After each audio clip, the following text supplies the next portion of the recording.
Today I'm going to be showing you guys what Town Hall 13 attack strategy is getting us tons and tons of triples over in Champions 3 for CWL. And this strategy, it is absolutely broken in Champs 3, especially where you have bases that have a lot of zap value. You guys are just going to crush it. Not to mention, look at this, guys. This is crazy. Let me go over to day 5 and hold on one sec.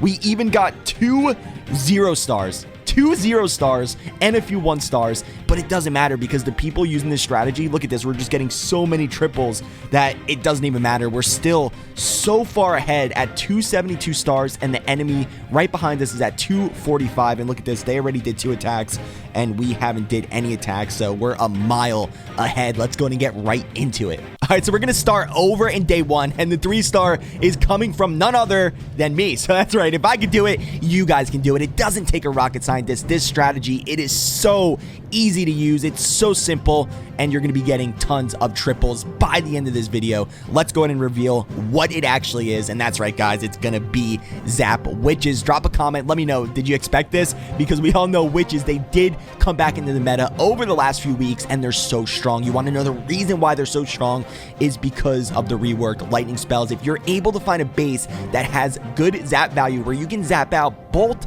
of the scatter shots and pretty much get any other value like an expo, wizard tower, anything, those witches, they are just gonna overwhelm the base without the splash damage from the scatter shots. The witches, they spawn the skeletons, and there's pretty much nothing that can stop them. Not to mention you have the ice golems to go in front of the witches, and we're not bringing any healers in this army composition. So you can see on this specific attack, I'm using 8 zaps and 3 earthquakes, but it really depends. So you're gonna see other attacks where we bring 10 zaps and 2 earthquakes. But in this situation, we're gonna be able to zap this whole section, 2 scatter shots, an eagle, the air defenses, and the expos. That's just crazy amount of value. That pretty much makes the base like a Town Hall 12. And guys, all of these replays are coming over in 6 and Ball. We're a top competitive clan. If you guys are looking to get into the competitive scene, play against the best of the best, we got 4 5v5 teams looking to make more. All the information to apply will be down below in the description. Let's go ahead and play this and let's see how it works out here. We're gonna break it down into phases. So phase 1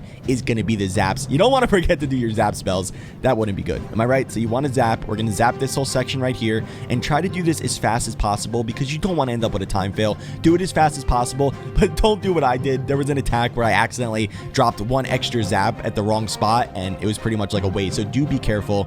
And there you go. We're gonna drop the other earthquake up here, get rid of those scatter shots. Not only that, but we were able to damage oh no, I guess we didn't damage the king. Okay, never mind. Deja noob here. All right, so we're gonna go ahead and start the ice golems at the bottom, and just look how easy this is. Like I said, it's not a rocket scientist. It's not like you have to strategically place your troops. I mean, this is literally, it's just spam. Let's call it what it is. But I mean, if it gets it done, who cares if you're spamming? A triple is a triple. Am I right? So this is all you got to do.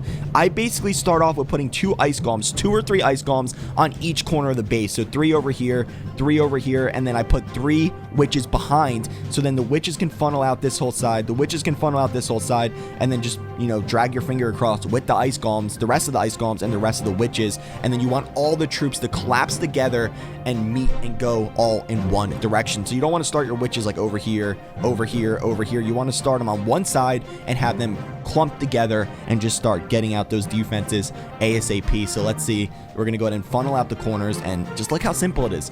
Once your troops are down, there's really nothing else you have to worry about besides popping that warren ability and then also using your siege machine. In this situation, I'm using a wall wrecker. It really depends on the base. You can also go with a siege barracks. You can also go with a battle blimp. This is where it only takes a little bit of base identification, figuring out the zap value and figuring out what siege machine. After that, you are good to go. I figured the wall wrecker was the best because that's going to open up the walls, because remember, we're going with the zaps, which means we don't have a lot of spell placement for jump spells and stuff like that. So the wall wrecker is a great choice to open up those walls and punch the witches straight into the core of the base. We do have some witches straggling out here, going along the edge, which actually works out because then those witches are going to take out those outer defenses, and then the ones in the core are just going to tear it up. And look at this, we do have the RC coming in. Also decide where you want to put in that royal champion. Usually you want to put in the RC where there's no enemy heroes to take her out so she can get some good value. I still got the queen ability, I still got the RC ability, and look at this. looking pretty much crushed. I mean, if I can do it, I'm a giant noob. You guys can do it. Believe me. Go ahead and drop a comment. Let me know what strategy have you guys been using the most in Supercell Clan War Leagues, and let me know how you guys are doing. I definitely like to know how all of your clans are doing also. Let me know what league you're in. Let me know if you're going to get promoted. Let me know if maybe you're going to get demoted. Oof, if that happens, maybe it's time to come to S&B. Am I right? All right, so look at this. I still got the Queen ability. We did have a late CC pull over here, a Lava Hound. Also, I do have a ton of great bases coming, so make sure if you guys are not already, hit that like button, hit that subscribe button, because I also give out custom bases and you do not want to miss the ones I have coming. They've been destroying on defense, all CWL, so you guys are definitely going to want to check that out. And there we go. Look at this base, it's absolutely crushed. Look at all those skeletons. Look at all those skeletons, and that's why they just overwhelm, and the base just can't keep up without those scatter shots on defenses. Let's go ahead and get into the next one. All right, the next replay is coming from Joey the Outlaw. This guy, he is a monster at this attack strategy. If there's anybody you want to learn it from, it's him right here. And the reason why I chose this one is because he ends up going with a siege barracks. Like I said, you can really use any siege machine. That just depends on the base. And he's going with the 8 zaps and 2 earthquake, just like I did. But like I said, we're also going to take a look at replays where you can go with 10 zaps and 2 earthquakes. So with this, he's going to zap both of the scatter shots. You guys are starting to see a pattern yet. Zap both of the scatter shots, spam the witches. 2 steps, super simple. There we go. And make sure you're really careful on putting down those zap spells. Again, you don't want to miss your zaps. That would be an RIP. Both of the scatter shot goes down. The nice about doing the 8 zaps and 2 earthquakes, when you have the scatters closer together, you have the extra spell for that rage spell. When you go with the 10 and 2, you don't have that extra spell for a rage or a jump or whatever you need. And look at this, he's going right into the town hall here with the siege barracks. Where do you put the siege barracks? Okay, siege barracks right there to funnel out. So the siege barracks is going to funnel out this corner. He put a few ice golems and witches to funnel out this corner, and then he just spams them in. He does find a tornado trap. Oof. But it doesn't matter because there's no scatter shots firing on him. So those witches are just going to continuously spawn those skeletons, and they're just going to overwhelm the base. He ready? Did he put the Royal Champion down? Where did he put it down? And this is a weird base. The nice thing about Champs 3, and that's why I said this strategy, it's doing really well in Champs 3. You want to know why? Because in Champs 3, people are all running burnt bases. Now, if you're in Champs 1, I'm not sure how good this strategy is going to work because people have like anti-zap bases. But if you are in Champs 1, let me know. We are going to be going to Champs 1 next season, so we'll see. I mean, by then they're probably going to nerf this because honestly, this strategy, it is broken. If you're doing normal wars or like I said, Champs 3, where people are not upgrading their bases, it's like a guaranteed triple. If you can get both of those scatter shots and get a little bit good pathing, then it's an RIP on your base. I mean, I feel bad for base builders right now because the meta is just so crazy right now. There's so many options on offense. Like, you can basically every troop combination you can get a triple with if you can find the right base, and it's a nightmare for base builders. So let's see, still has the queen ability over here, and this base is just getting picked apart. He does still have, what does he have, like 6 witches? Still has 6 witches over here, still has wizards. Wow. And it ain't like these attacks are coming close. It ain't like they're coming close. I mean, these are just demolishing the base, not even losing like half of the witches. It's just that's just insane at Town Hall 13. It's pretty crazy. Who would have thought? I would have never thought that witches were going to come back in the meta, but I absolutely love it. Let's go and get into the next one. All right, up next we got Block coming in. Let's go ahead and see how he gets it done. And you can see on this one, he's coming in with the 10 zap and 2 earthquake, and he's going to be able to get both scatter shots, the eagle, and bolt expos. Guys, if you are running bases like this, I cannot say this enough, you gotta change them out. You gotta run bases that don't give off a lot of zap value. It's like some people forgot to update their game. Like, since the last update, they just didn't update it, and they don't even know zaps are a thing, right? Like, what? Oh my god. All right, let's go ahead and play it, and let's see how he puts the zaps. He's gonna get tons of value here, and then he does have 2 super wall breakers, and I think he goes with his siege barracks. Not to mention, this is a really common base. I see this base a lot. This is like a Legends League base, I think.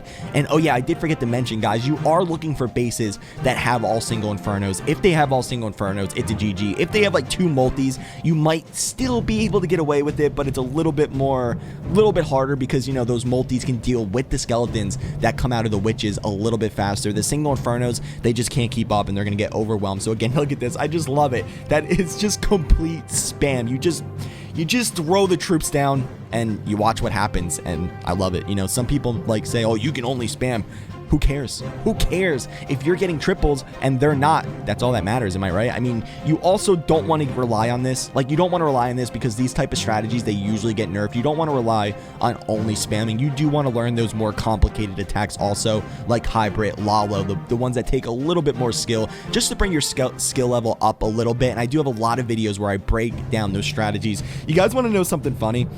I always think this is funny. The watch time on my videos, people watch the spam strategies longer than people watch the strategies that actually take skill, like Lalo and stuff. You would think people want to learn them and people would watch them longer. Am I right? I don't know. I just always thought that was kind of funny. So here we go. Troops are going in. And guys, if you did make it this far in the video and you always watch my videos all the way through, I do appreciate it. I do recognize the people that always do that. We have a great community here. And I'm going to tell you this. Do you want to know something's awesome about you guys? Is you can go to channels that are bigger than mine and get like 20,000 views a video, and we get more comments than they do, because we have a great community. And like I said, not only are we building a channel, but we're also building a community. So if you did make it this far, go ahead and drop a comment down below. What should we make the password? What should we make the password? Which spam? No, didn't we do that one already? I'm out of passwords. And look at this also, by the way, hold on. He still has the queen ability, not to mention. Like I said, all these attacks, they are destroying the base. It ain't like they're close. Again, didn't even lose half of his witches. How crazy is that? What should we make the password? Let's make it SNBOP. There we go, my clan, Sticks and Ball. SNBOP. Spam in the comments, SNBOP. Then I know you watched the video all the way through. I do appreciate it, guys. I'll be back probably, what's today? Thursday. I'll be back Saturday with a custom base for you. I'll see you guys next time.